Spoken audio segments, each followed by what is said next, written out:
안녕하세요. 저는 서울대학교 제39대 사회과학대학 학생회장이자 현재 푸른나무재단과 업무 협약을 통해 100명의 대학생들과 함께하는 푸른나무 서포터즈인 푸른코끼리 지지크루를 운영 중인 서영인입니다. 제가 이런 포럼에서 연설해보는 건 처음입니다. 저는 입시, 공부법과 같은 주제에 익숙한데요. 이번 포럼을 준비하면서 공부법과 사이버 폭력 예방법 간에 공통적으로 적용되는 개념이 있다는 생각이 들었습니다. 바로 아하 모먼트입니다. 저는 공부법을 가르칠 때 항상 아하 모먼트가 올 때까지 노력하라고 얘기합니다. 이해가 안 된다고 해서 무작정 외우지 않고 아하 하고 원리를 이해하는 순간이 오기까지 꾸준히 집요하게 민감하게 파야 한다. 공부는 결국 아하 모먼트를 일찍 오게 하는 것이다. 제가 푸른나무재단과 처음 인연을 맺은 이유도 이 아하 모먼트였던 것 같습니다. 저는 2019년에 첫 월급 100만 원을 푸른나무재단에 기부했습니다. 그 기부는 제 과거에 대한 스스로의 반추에서 시작했습니다.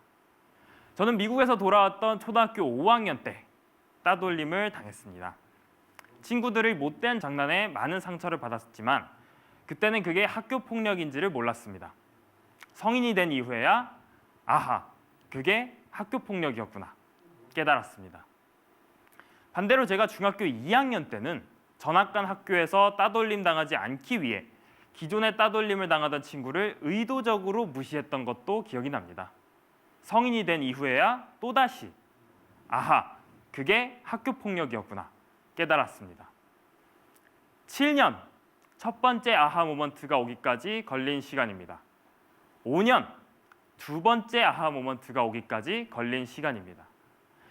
무엇이 폭력인지 아닌지 제가 아하 하고 깨달아 도움을 요청했다면, 무엇이 폭력인지 아닌지 제 주위 사람들이 아하 하고 깨달아 즉각적으로 개입했다면 누군가는 7년, 5년 동안 묵은 고통을 마음 한구석에 얹혀놓을 필요가 없었을 것입니다.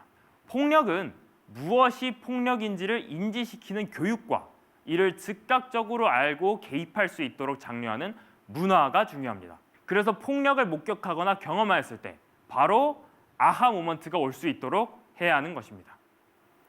그러나 요즘 들어서 이 아하 모먼트가 오는 것을 방해하는 새로운 문제가 등장했습니다. 바로 사이버 폭력입니다. 비가시적이고 불규칙적으로 변하는 사이버 폭력은 무엇이 폭력인지 아닌지 헷갈려서 폭력을 멈추기 위한 외부 개입이 지체되는 늦장 대응이 일어나는 경우가 많습니다. 바이러스를 예방하기 위해 백신을 만들어도 변이가 일어나면 무용지물이듯 계속해서 변형하는 사이버 폭력은 빈번히 일어나고 있지만 사이버 폭력을 예방하기 위한 문화는 폭력의 변형을 따라가지 못하는 것입니다. 사실 저도 다소 헷갈리다가 끝내 아하 모먼트가 왔었던 사이버 폭력을 경험했는데요. 바로 저격 현상입니다. 요즘 자신이 속해 있는 공동체의 구성원들만 가입 가능한 온라인 익명 커뮤니티가 흥행을 하고 있죠. 어느 날 저는 과제를 하던 도중 한 문자를 받았습니다. 야, 너 온라인 커뮤니티에서 저격당했다. 해당 글은 익명의 누군가가 제가 하지 않은 행동을 토대로 제 인성을 폄하하는 글이었습니다.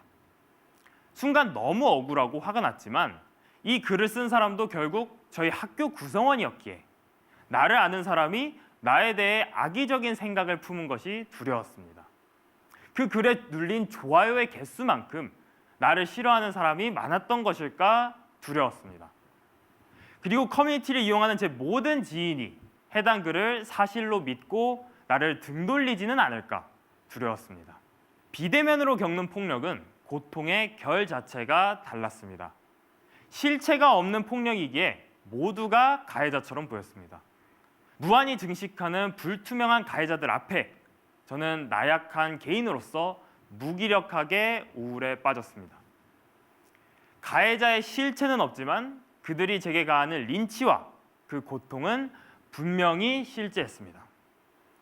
더 큰 문제는 이 소식을 들은 주변 사람들은 영인이 셀럽됐네 라며 대수롭지 않게 여기는 경우가 많았다는 것입니다.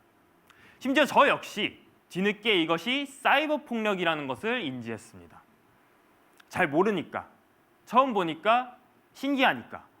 아직 우리에게 저격 현상도 사이버 폭력에 해당한다는 아하 모먼트가 오지 않은 것이죠. 만약 우리가 이게 사이버 폭력이라는 걸 빠르게 인지했다면 빠르게 도움을 요청하고 누군가 빠르게 제지하고 상처도 빠르게 아물었을지도 모릅니다. 우리 사회가 차라리 과민 반응을 했었더라면 갈등의 마중물을 없앨 수 있었습니다. 결국 새로운 폭력에는 새로운 문화와 인식이 확산되어야만 합니다.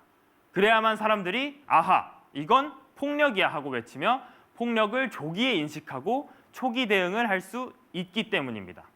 시험 문제에 무엇이 나올지 모르듯이 사이버 공간에서는 앞으로도 어떤 다양한 유형의 폭력이 등장할지 예측할 수 없기 때문에 공부법과 마찬가지로 우리 사회가, 어른들이 그리고 학생들이 소소한 것을 꾸준히 그리고 예민하게 반응하여서 폭력에 대한 아하 모먼트가 최대한 빨리 올 수 있도록 해야 합니다. 그래서 저희 서울대학교 사회대학생회는 현재 대학생들이 중심이 되어 비폭력 문화를 확산하기 위해 노력하고 있습니다. 이 사진은 실제로 인스타그램 포토존을 대학 연모에 설치하여서 사이버 학교 폭력 문화에 대해 대학생들이 인식할 수 있도록 하는 서포터즈원들의 사진입니다. 대학 캠퍼스에서는 사뭇 어색한 사이버 학교 폭력이란 개념을 학생들에게 익숙할 수 있도록 하여 보다 많은 어른들이 사회에서 일어나는 새로운 유형의 폭력을 즉각적으로 제지하고 민감한 반응으로 피해자의 고통을 예방할 수 있는 문화를 형성하기 위해서입니다. 그래서 저는 이 자리를 빌려 많은 분들에게 호소하고 싶습니다. 여러분, 우리는 복잡한 사회를 살고 있습니다. 매일 새로운 것이 등장합니다. 심지어 자고 일어나면 코로나 바이러스도 변이로 인해 매번 알파벳이 바뀌어 있습니다. 매번 백신을 만들어도 변이가 나오는 불확실한 현실 속에서 결국 우리가 할 수 있는 최선은 어떤 바이러스에도 견디고 회복할 수 있도록 최대한 건강하게 사는 것일 겁니다. 폭력도 마찬가지입니다. 어떤 사이버 폭력이 나올지 모릅니다. 결국 우리는 사이버 공간에서 일어나는 많은 새로운 일들을 민감하게 보고 대응하는 건강한 비폭력 문화가 필요합니다. 아하, 그게 학교 폭력이었구나 하고 뒤늦게 떠올리는 것이 아니라 곧바로 아하, 이건 학교 폭력이야가 될 수 있어야 합니다. 아하, 우리 아들, 딸 힘들었겠구나가 아니라 힘들구나가 될 수 있도록 어른, 사회, 청소년의 조기 감지와 초기 대응이 중요합니다. 마지막으로 대학생 여러분, 우리 역시 방관하지 않고 방어해야 합니다. 요즘 공정 이슈랑 겹치면서 대입, 입시 문제가 논란이죠. 누군가가 말합니다. 입시 문제가 해결되지 않는 것은 내가 혹은 내 자식이 졸업하면 이제 끝난 문제라 모두 방관자가 되기 때문이라고. 하지만 사이버 폭력의 졸업은 없습니다. 우리 대학생은 어린아이와 가장 가까운 어른이고 어른과 가장 가까운 어린아이입니다. 우리는 새로운 변화에 민감하게 반응하고 어린 마음을 잘 공감합니다. 어른과 아이의 간극을 좁혀줄 특별한 사회적 매개로서의 대학생이 가진 가치를 잘 활용합시다. 대학생들이 폭력의 방관자가 아니라 방어자가 되어 어린아이들부터 성인까지 모두 사이버 폭력에서 자유로워질 수 있도록 나섭시다. 이상으로 제 얘기를 마치도록 하겠습니다. 들어주셔서 감사합니다.